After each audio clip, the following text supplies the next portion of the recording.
Let me begin by reflecting my competing interests and sources of funding. I have no financial competing interests. I have a lot of intellectual and academic competing interests. What I'm going to talk to you today about are projects that have been a big part of my career for approximately 15 years or so. And I just want to acknowledge that almost all of the funding for the projects I'm going to describe here came from CIHR. So over the course of the next few minutes, this is sort of the agenda or the points I hope to cover. I probably will not be very linear, so apologies in advance. But what I'd like to do is to be able to talk about the philosophy of the work that we did with the AGREE and the methods we used, to give you an overview of the AGREE tool, and then depending on the timeline, to perhaps start some discussion around thinking about the guideline enterprise as a whole and where it is at and where it might be going.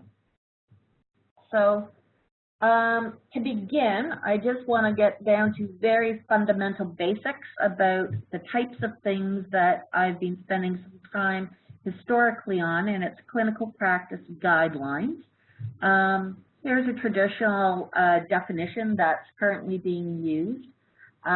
It focuses on recommendations. It focuses on trying to optimize the patient or public experience as it relates to health or clinical care. These are recommendations that are informed by a systematic review of the evidence, the assessment of the benefits and harms of alternative care options. And historically, clinical practice guidelines have really focused on the patient-provider encounter and to advise providers primarily and then later patients around good clinical care options, but increasingly they're being used to guide clinical and health policy and funding decisions. The other type of resource I'd like to talk about that will be addressed in this chat will focus on health system guidance. Now, health system guidance is a bit more of a contemporary notion of an advisory document. Like a clinical practice guideline, they are recommendations that are aimed to assist people, but the focus here is on system-level decisions. So, for example, how the governance of the health system is defined and characterized, issues around financial arrangements and how different arrangements may be more appropriate for some context than another, how a system is organized, how care services are delivered.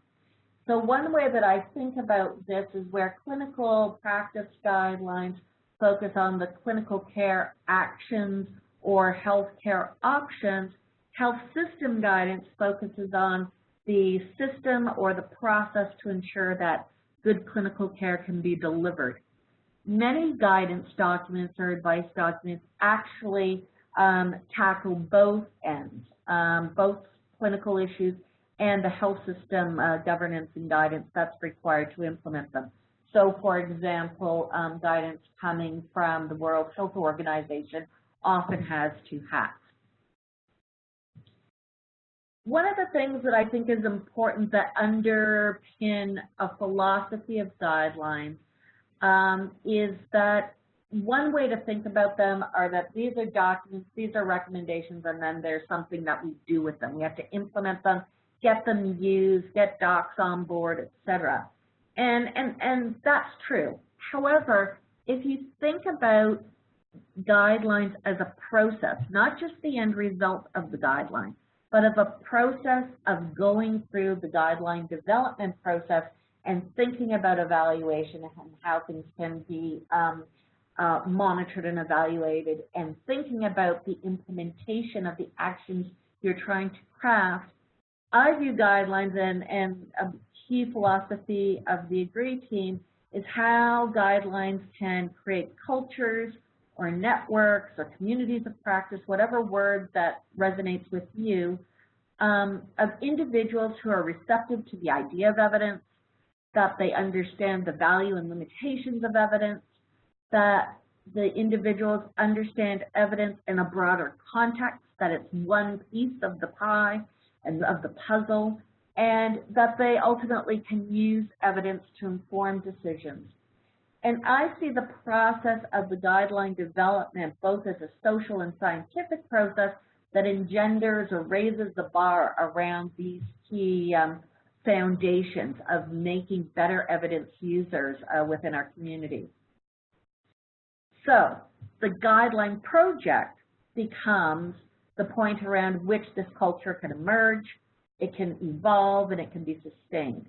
And so I really view the guideline document is a means to a larger end, not a means unto themselves. And as I mentioned before, that guidelines are both a social and scientific process.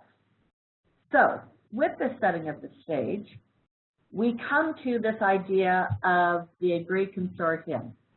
And guidelines and the capacity to help improve outcomes, quality of care, processes of care, and those sorts of things are dependent on the guidelines being of good quality.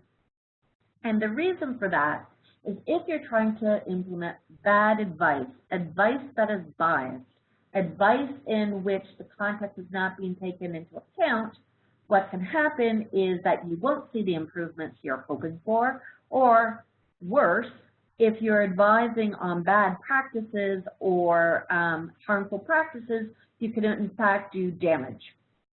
So guidelines need to be robust in terms of quality, that the bias is minimized, and that they're actually usable.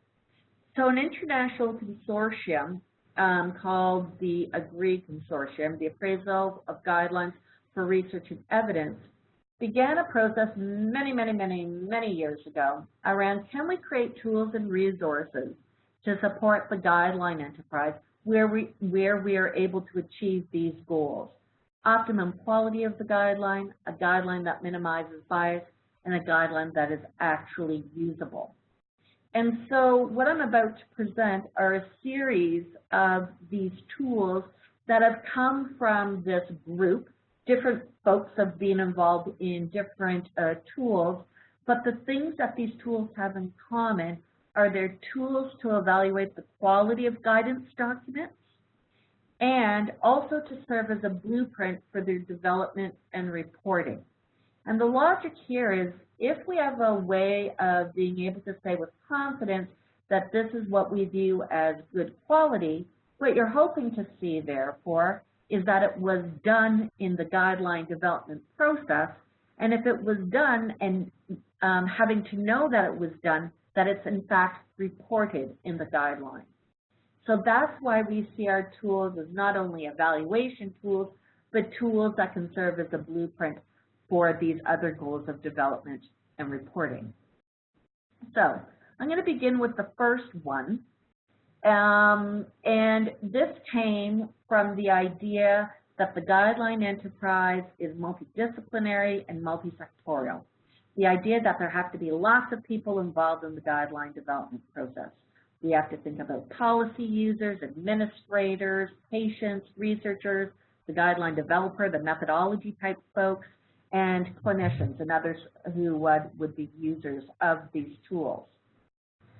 And thinking in that scope about all of these multidisciplinary groups that have to come to the table, we also had to recognize that there are methods in which we can create evaluation tools. And these methods are not having to be developed by scratch. They're actually have been used in health measurement, health outcomes. And so what we did is take methodology of foundational measurement, psychometric properties, health measurement properties, and apply them to the guideline process. And so the steps in creating an evaluation tool are pretty standard. You need to go through a step of thinking about what's the concept you're trying to evaluate or define, and from that you start to generate items that capture those quality concepts. There's a whole step around how you vet those quality concepts and reduce them so that you have a manageable number of items in your evaluation tool, there's a whole process of designing the scaling of the tool and how each item will be responded to. Is it a dichotomous scale, like a checklist, something is there or it's not?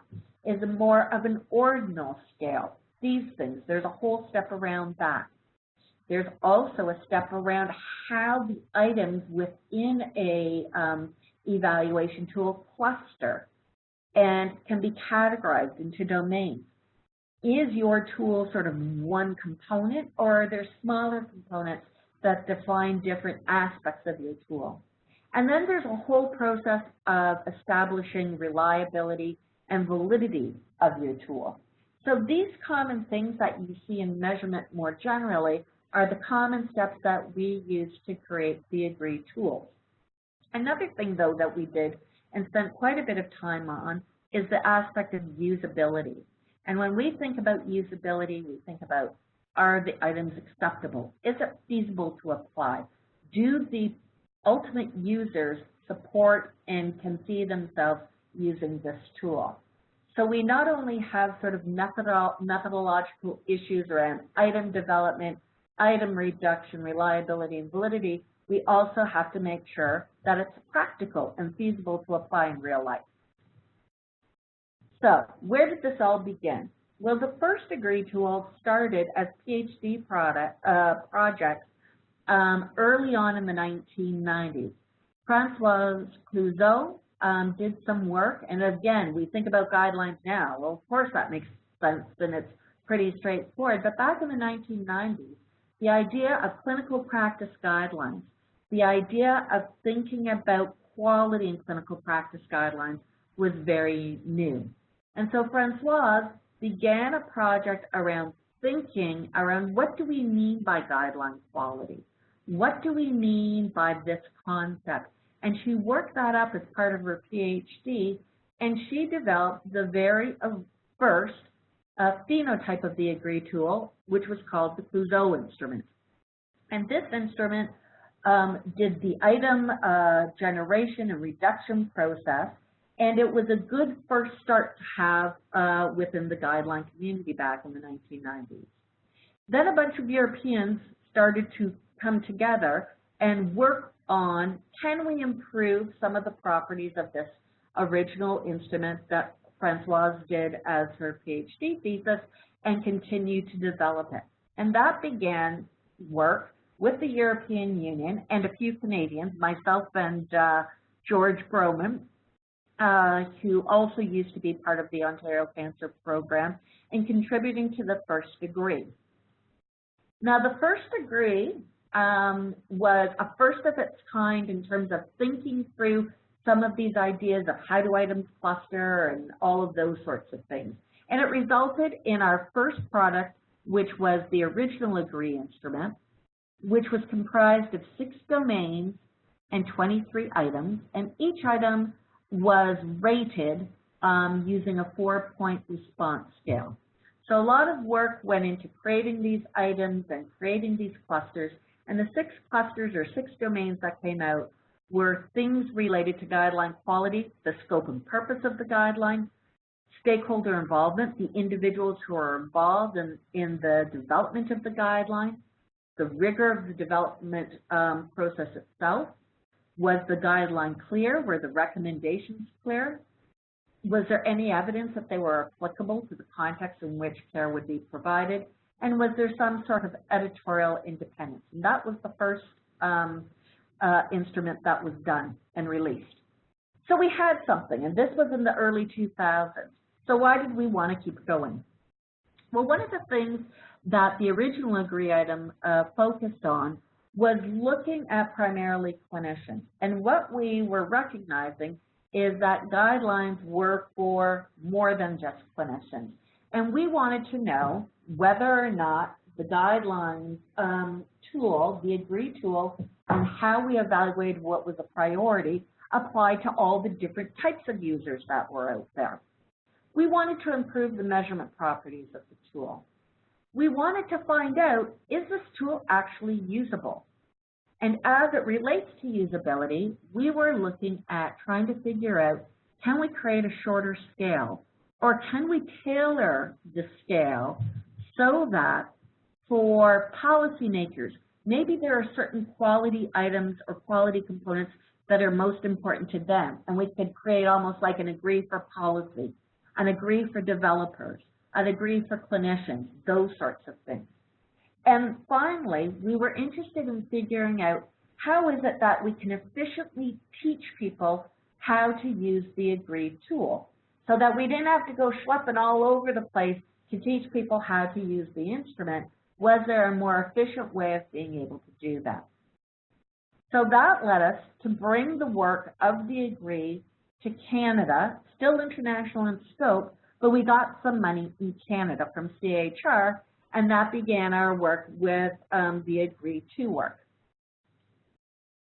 So we conducted a series of studies. I'm going to focus on 2 of the studies today. And what our goal was to take the good work that was done with the original agree, but to improve it. And so with our first study, what we were looking at is what are the implications if we change the scaling? Because a 4-point scale, for those of you who may be familiar with measurement, is kind of a weird scale choice, because it is very hard to get good reliability, good variability, and those sorts of things with a 4-point scale. So a 7-point scale is an international standard of how you would do a scale rather than 4 points. So that was one thing we wanted to do. What we also wanted to do is to have different users. For this particular study, clinicians, developers, and research prioritize items to see, can we create, as I mentioned before, specific tailored evaluation tools for different users. We also wanted to see, what if we just made it more generic? Instead of 23 items in 6 domains, could we somehow squish all of those concepts into a really tiny mini scale that sort of gets the job done? And then we wanted to do a very thorough analysis of the usefulness, the feasibility of the tool to be actually used outside of a research context, but to be used in real life, and are there ways that we could improve it? That was study 1. And from study 1, I'll show you the results in a minute. We had lots of data, ways to improve, and so we played around with the instrument quite a bit. And then for study 2, what we wanted to do there is to do a construct validation. Does this tool actually evaluate what we are saying it is supposed to evaluate? So can it differentiate between purposefully created different quality presentations of guideline material and reliably differentiate between that? And we created a full manual of the to use the agree, and we wanted to get feedback on that. There was a whole third study, which I don't have time to speak of today, that focused on training, different training options, which I can get to at the end if there's time and if people are interested.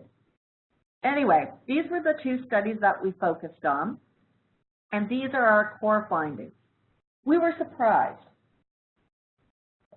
First of all, when we put out the 23 items in the domain, all of our users, and we had many, many, many users, policy, developers, clinicians, research community, there were no difference as a function of user type as it relates to the importance, usefulness, and necessity of all of the items and all of the domains in the agree 2.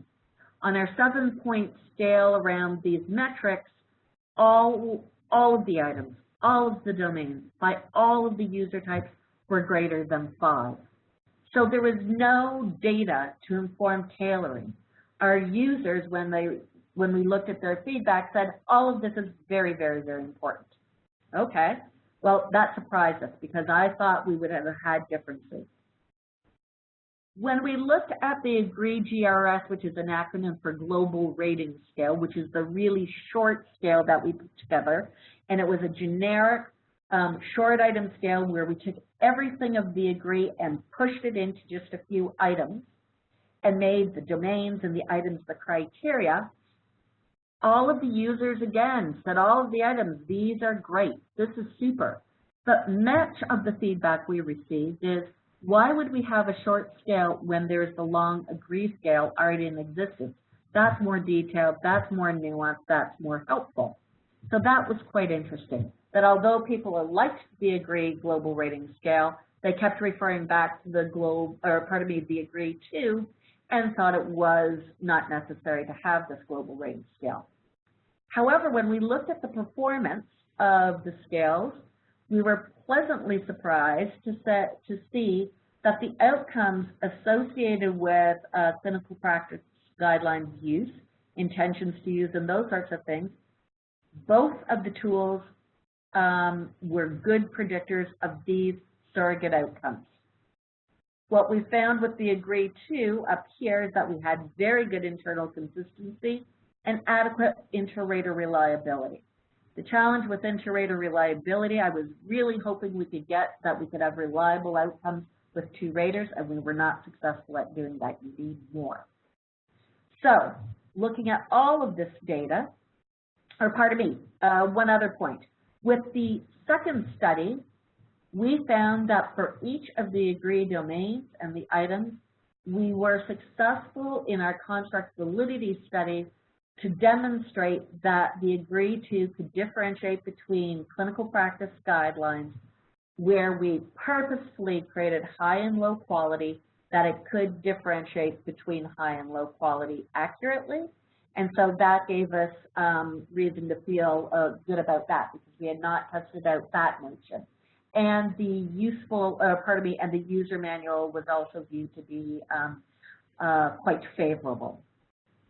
So all of these data, all of the feedback we received, the principles that we had were very good, but we received a lot of feedback about how we can make things more clear, how we could improve things, and so that led to the final agree to.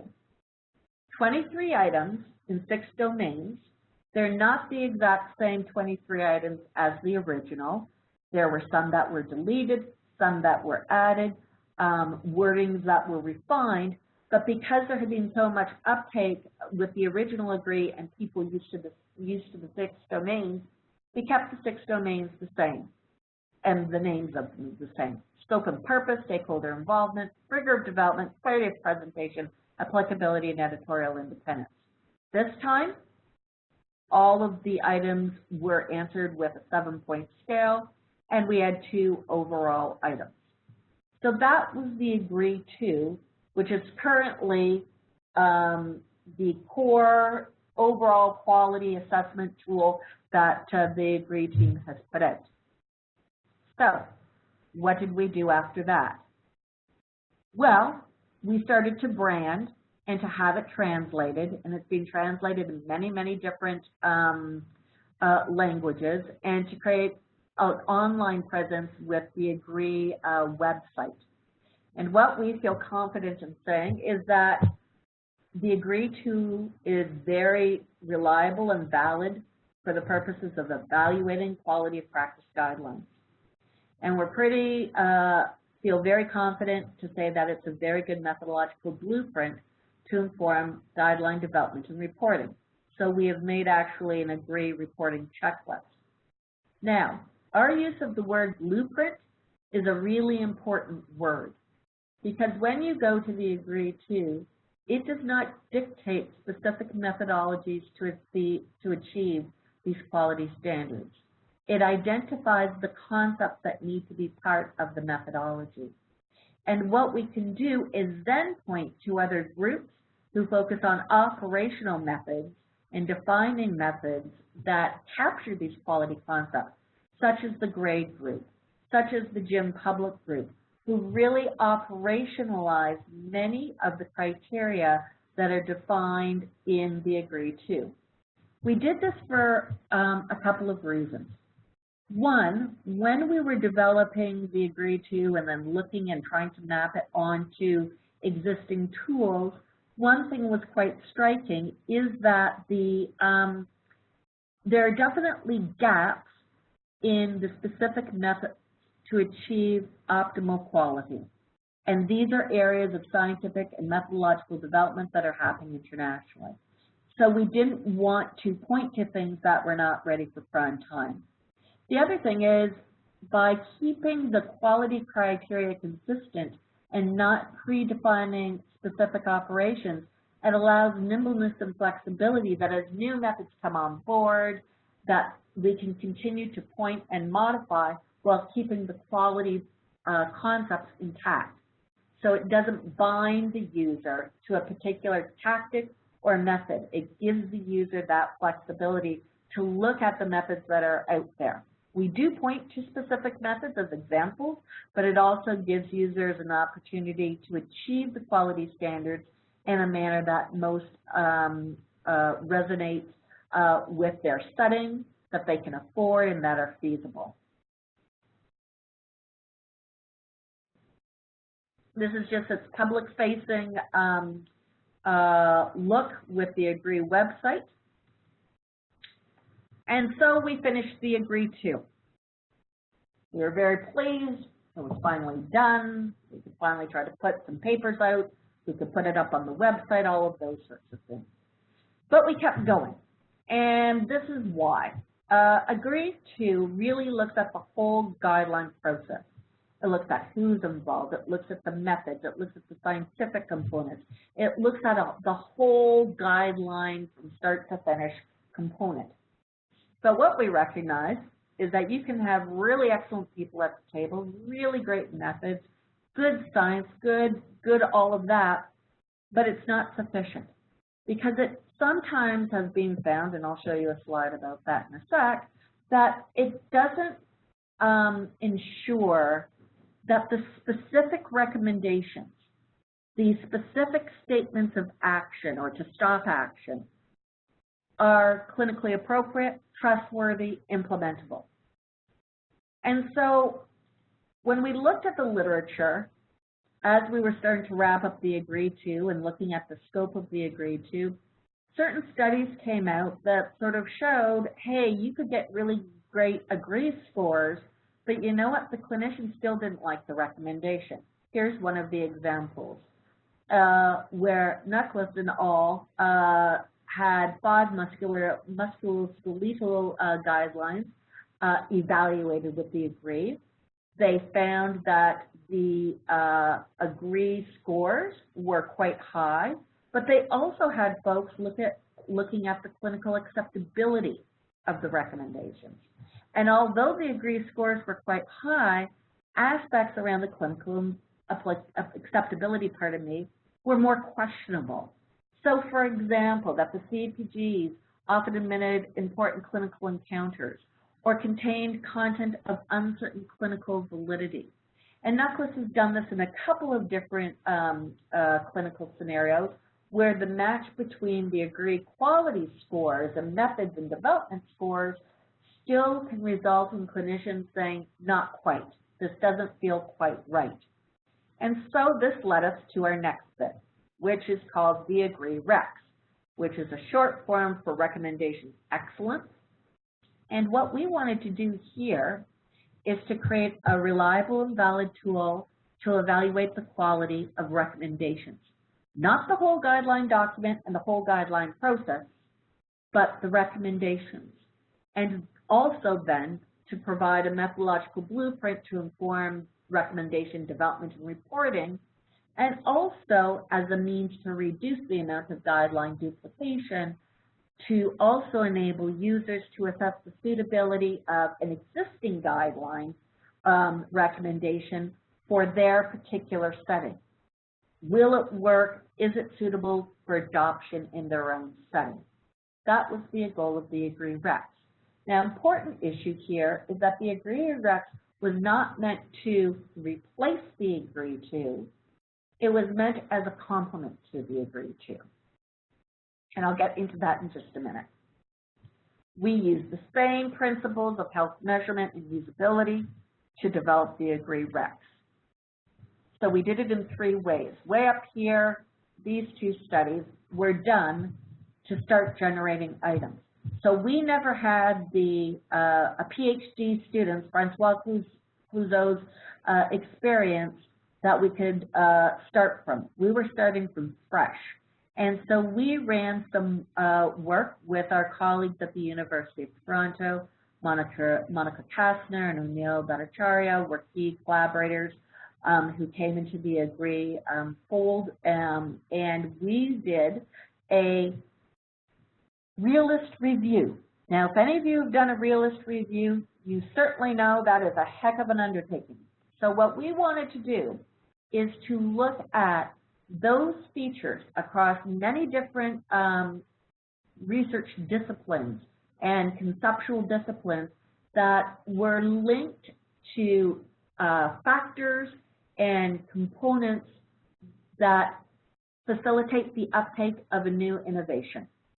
So it was really a realist review to figure out what do the disciplines say about important factors that are linked to the uptake of recommendations and to facilitate action. And that created a very large model called Guide M.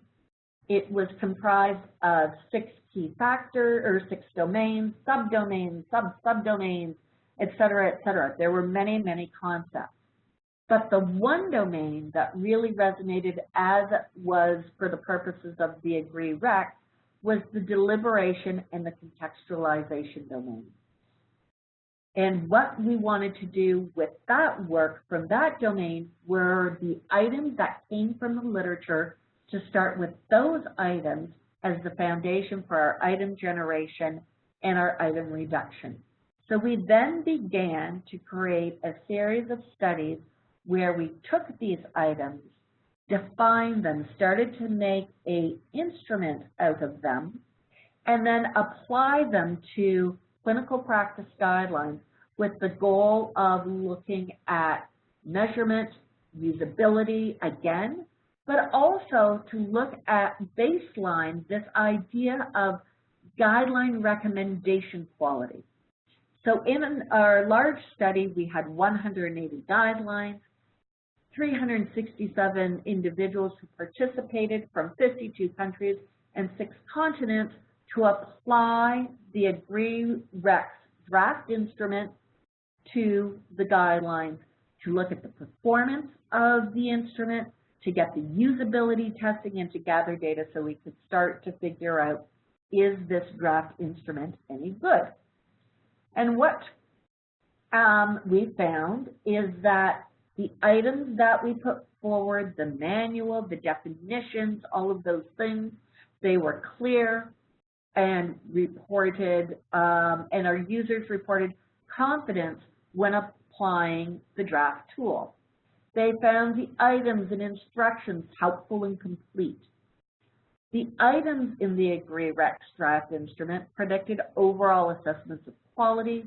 There was good internal consistency. The Interrater reliability was okay. So the AGREE Recs is now comprised of 9 items in 3 core domains: evidence, values, and implementability. The values from perspectives of different people who are involved in the development and in the application of using the recommendations. The implementability, looking at resources and supports to make them appropriate for the setting.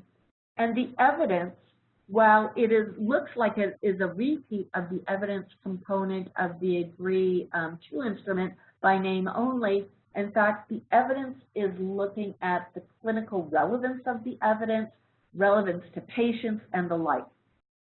These 9 items, so it's much shorter than the AGREE 2, are answered with 2 7-point scales. The 1 scale is used if you're assessing the quality of the recommendations. The second assessment is suitability for use. So this is from the lens of if you're looking for a guideline to apply in your own setting, this second scale will help you decide and define if it's appropriate for your setting by thinking around the evidence, the values, and implementability into your context. It ends with 2 overall definitions, and the user manual, like the AGREE 2 user manual, has definitions, examples, where to look, how to rate.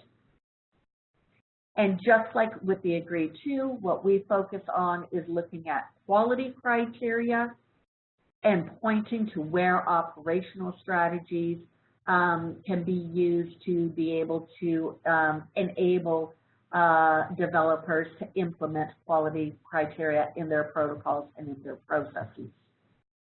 So the same principles that were used for the Agree To have been used for the Agree Recs.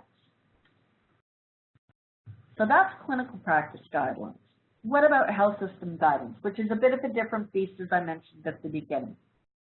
Health system guidance doesn't really focus on clinical action. It focuses on the ability of a system to enable the clinical actions to be performed. So we were approached by folks who are experts in health system guidance and health systems. My colleague John Lavis from McMaster University in the health PhD program came to me and said, don't you think we could do conceptually similar work that you did with clinical practice guidelines to health system guidance? And we thought, yes, we could, so we gave it a go. So with the Agree Health System, it's important to recognize that health system guidance is a new beast. It's younger than clinical practice guidelines. There is fewer people, there's less critical mass of people who spend time thinking about this. But the beauty of being a little bit newer is that you can sort of leapfrog in terms of the speed with which you can make important advancements in the field. So to create the Agree Health Systems tool, we first had to start from scratch. How are we going to generate items? Is there a common understanding of what health system guidance is and what health system guidance quality is? So there, to achieve that, we did first a critical interpretive synthesis where we started the item generation process. Then we began our first international consensus of these draft items and concepts that came from the interpretive synthesis, and that was a step used to look, refine, figure out additional items that were missed, and to reduce them to a more usable size. Then we did a face validity study, and then we did a pilot study finally on the beta version of the Agree Health Systems, again to test usability and psychometric properties. What did we find? After a few rounds, we found the identification of defining quality concepts, the labels, the definitions, and language we used. We came to a consensus on that. There was strong support by the international community to be able to do this and to come up with language that was suitable for use, even in countries where English as a first language was not the norm. We created a framework that was comprehensive and important and rated as useful. For all the items that we have in our draft tool, the usability, their clarity, their relevance to the idea of health system guidance quality, and their value to thinking about that were rated very highly. We had great internal consistency. The Agree Health System scores were great in predicting the overall assessment ratings. And Interrater reliability of individual items varied, but the Interrater reliability of the tool itself was quite solid. So we were pleased with that. So the Agree Health Systems, in contrast to the other two, is only comprised of 5 items. So we're trying to get things even more and more efficient and tinier because we find it more applicable and usable. But the 5 items are topics, methods, participants, recommendations, and implementability, all scored, again, with a 7-point scale, an overall quality metric, an overall use in context metric. Again, can this guidance be used in my context? And just like all the other user manuals, there are definitions, examples, where to look and how to rate. So when you stack the 3 Agree tools that I've spoken about this afternoon, the Agree To, the Agree Recs, and the Agree Health Systems, they have a common look and feel with respect to how we developed the methods and applied the methods, a common look and process around international engagement, and a common look and feel with the resulting project and goals of the final deliverable. So Our program of research, I won't have time to go through all, but it started with the AGREE instrument that Clouseau put together. Then we created the AGREE 2. We created the AGREE Rex, the AGREE Health Systems. We have this tiny little global rating scale that's still useful, even though people like the AGREE 2. And then we have another project here that I don't have time to go into. But these are the core tools. And then what we have are, these are the tools for evaluation. And then these little spin-offs are the reporting checklists that can help inform and serve as a blueprint for the development and reporting. So each of our core 3 tools, we're flipping it into a style, a packaging style that looks like more of a checklist. And then the MyAgree Plus over here is a tool that we use to allow users to come on, have scores automatically calculated, have shared space so that they can put their guidelines there and have different users appraise them internationally and those sorts of things. So that's a well registered program of a platform to use MyAgree 2. We would hopefully over time be able to create the same platform for the other 2. So this work cannot be done without a huge number of people, and these are people sort of cutting across the different projects. Some have been for all, and this wildly entertaining animation is just to demonstrate that there have been many, many countries involved through folks as co-investigators or collaborators, and many hundreds of folks in the international community who have been involved as participants in the study of different, whether they're developers, clinicians, policy folks, researchers, and the like. And so this work can't be done without the participation of a lot of people. And it's not inconsequential participation, because the work to do to get these tools made is quite a bit of heavy lifting by our participants, which we're extremely thankful for. So I'll stop there and see if there are, and I have a couple other slides in case a common question comes up about some issues. So I'll stop there. Okay, thanks so much, Melissa. That was a really great presentation. Always a treat.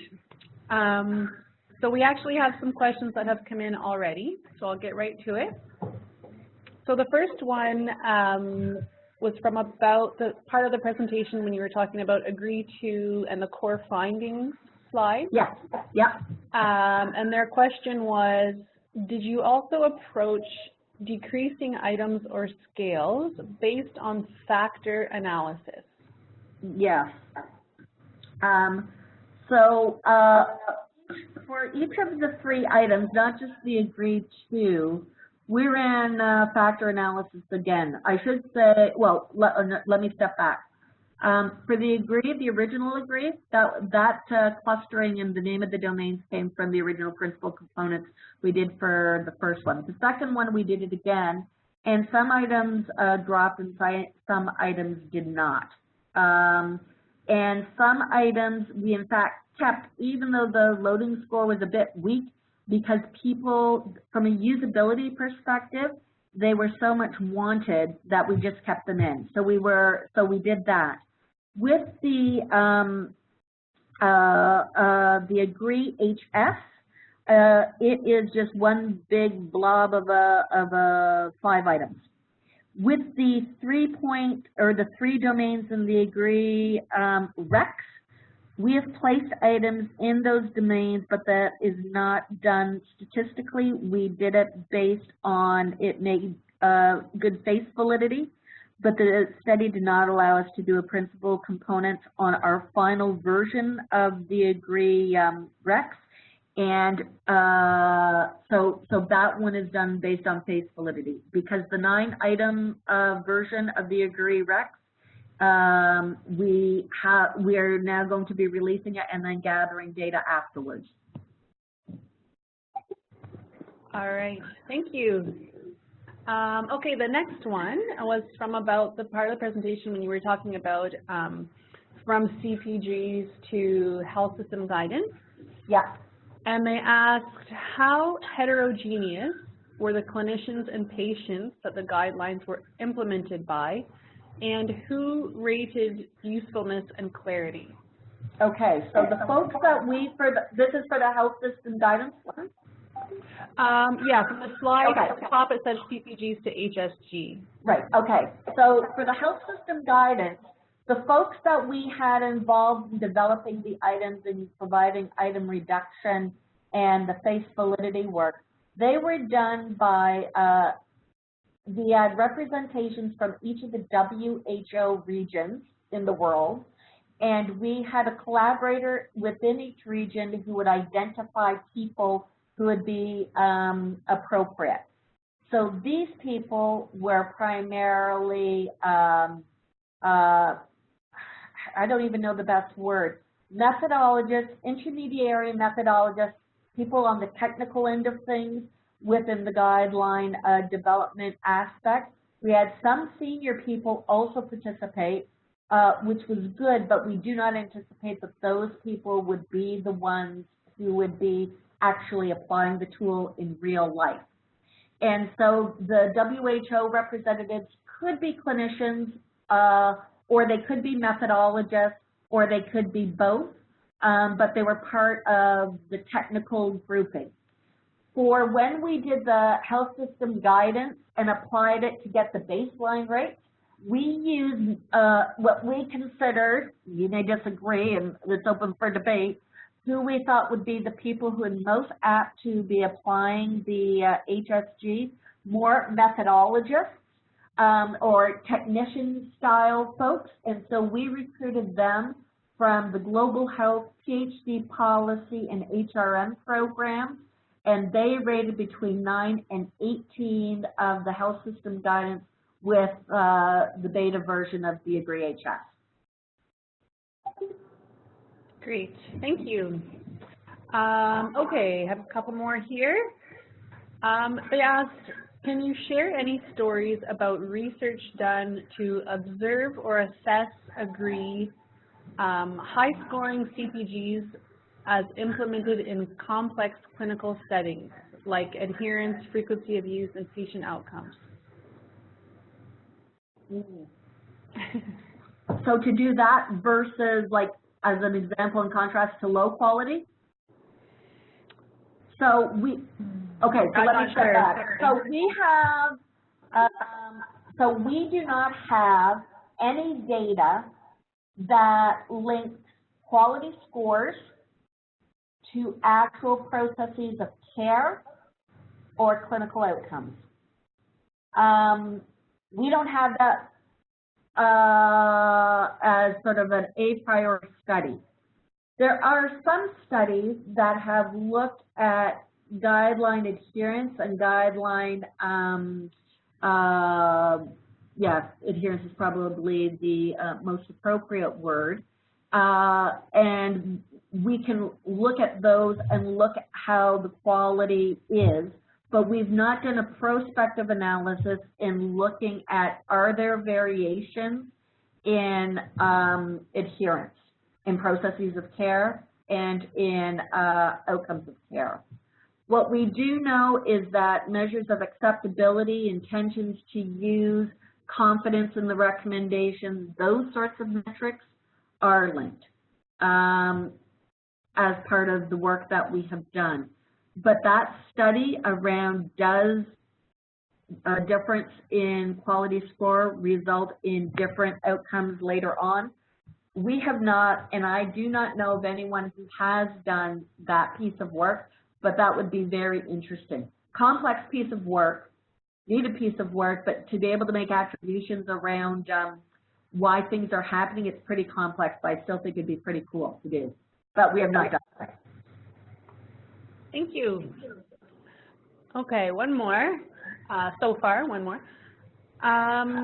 What is the difference between AGREE-2 for appraising clinical practice guidelines versus AGREE-HS? It sounds extremely similar. Any thoughts on differentiating the application of these two? Yes. So they are different in terms of the type of guidance that they're appraising. The reason why we did Agree HS is because the nature of the evidence base underpinning health systems guidance is often quite different. It's quite a bit of the evidence, for example, is not based on peer review papers. It will be contextual issues that are relevant to a very specific environment. It will be data from the field, those sorts of things. The folks who do health system guidance and have to implement it are often different types of people. They tend to be more typically policy rather than clinicians or clinical managers or clinical administrators when you think about how finances are organized, how health systems are organized, et cetera. Now, we do have a paper where what we've tried to do with all of the Agree tools is to be able to map out when and why you would use the different tools, in what order, and how you can make shortcuts.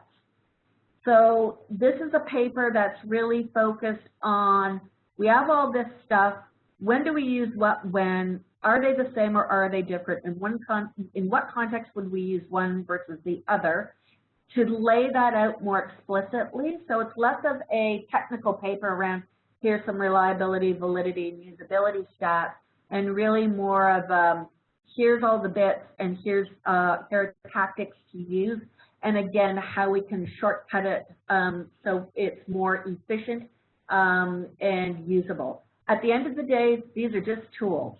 And so people often come to us about, you know, whether the thresholds and what are the shortcuts, and we sort of say, well, decide a priori. Here are examples of things that we've done in our context.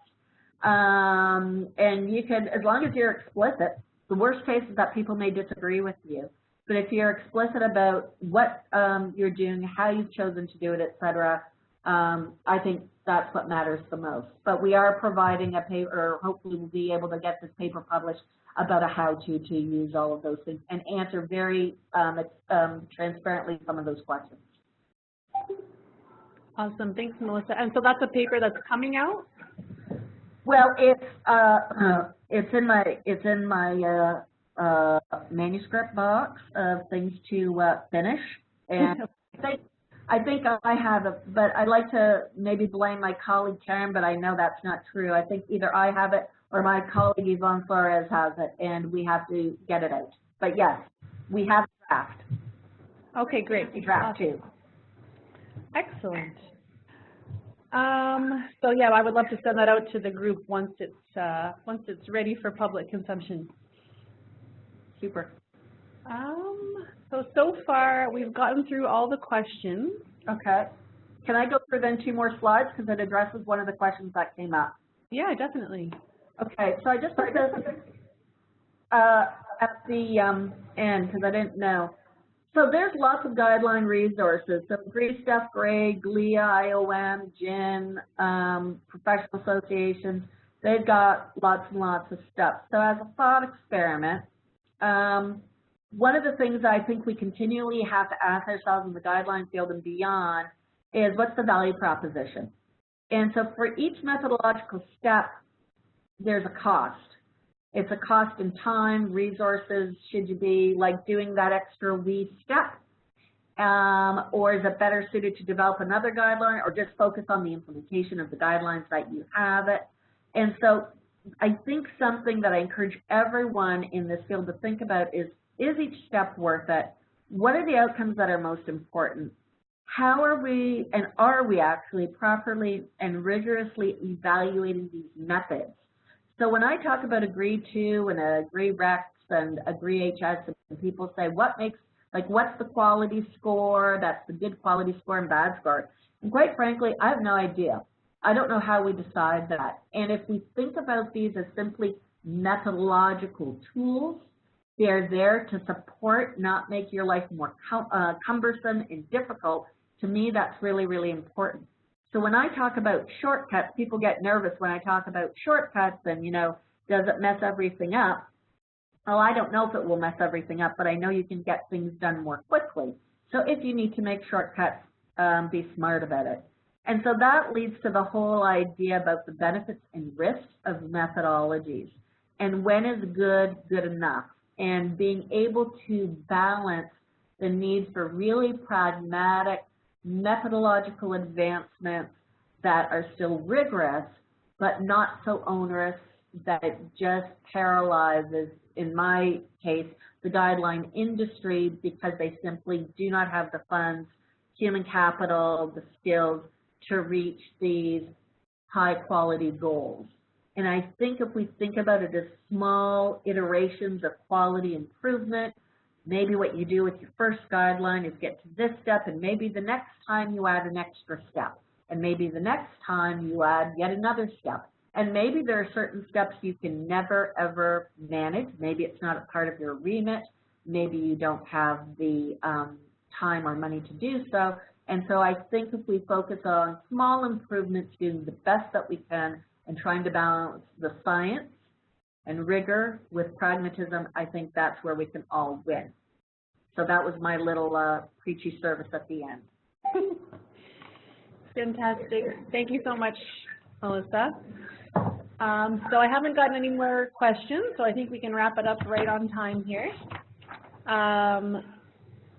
So thank you, Dr. Brouwers, especially for that presentation. I think it was super, super educational. I would also like to remind everyone to please fill out an evaluation. You can get a hard copy, well, an electronic copy from me, or you can fill it out online in the link from the email that I sent out. Our next session will be with Claire Ludwig, who's also from Ottawa, and she will be presenting work on her work that she's done on engaging frail and seriously ill patients on Thursday, March 14th. And once again, thank you so much, Melissa, and thank you everyone for attending, and I hope everyone has an enjoyable rest of their day. Thanks, Megan. Thank you. Bye-bye. Bye.